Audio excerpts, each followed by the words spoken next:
अस्सलामुअलैकुम फ्रेंड्स, मैं हूँ आपका host Khawat Ali and once again welcome to my YouTube channel Khawat Ali TV. इतनी वीडियो के साथ आपकी खिदमत में हाज़िर हुआ हूँ। फ्रेंड्स, आज की वीडियो में बात करेंगे सऊदी अरब के हवाले से।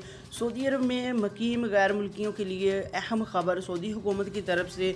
अगर आप हज करने जा रहे हैं तो ये आप गलतियाँ करते हैं तो आपको 10,000 रियाल जुर्माना और सऊदी अरब से डिपोर्ट किया जाएगा। कौन सी ऐसी गलती है, आगे बढ़कर आप दोस्तों को बताऊंगा। आगे बढ़ने से पहले मैं उन दोस्तों से रिक्वेस्ट करूंगा जो दोस्त चैनल पर न्यू है तो चैनल को सब्सक्राइब कर लें और साथ में बेल आइकन पर लाजमी क्लिक करें ताकि जब भी मैं नई वीडियो अपलोड करूँ सबसे पहले आप दोस्तों को मिले, आप दोस्त बड़ी आसानी से देख पाएँ। प्यारे दोस्तों, वीडियो पसंद आए तो वीडियो को लाइक करें और अपने दोस्तों के साथ इस वीडियो को शेयर करें।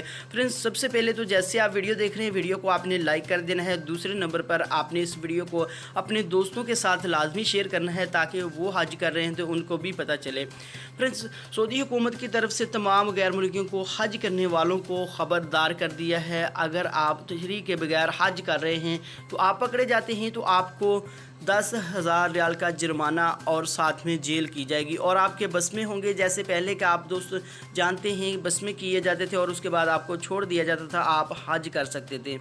इस दफ़ा अगर आप पकड़े जाते हैं तो आपको फौरी तौर पर गिरफ़्तार किया जाएगा और जेल में जाया जाएगा। आपको 10,000 रियाल जुर्माना होगा और साथ में जेल होगी। अगर आप ऐसी गलती कर रहे हैं तो बिल्कुल इस दफ़ा आप ना करें, तशरीह के बगैर हज ना करें। ये जो है मना मुज़रफ़ा, ये तमाम चीज़ें जहाँ आपने ख़ास है, जहाँ आपने जाकर हज अदा करना है वहाँ आपको इजाज़त नहीं है तशरीह के बगैर। अगर आप पकड़े गए तो आपको 10,000 रियाल का जुर्माना होगा और साथ में जेल होगी। आपने बिल्कुल इस दफ़ा ऐसी गलती नहीं करनी।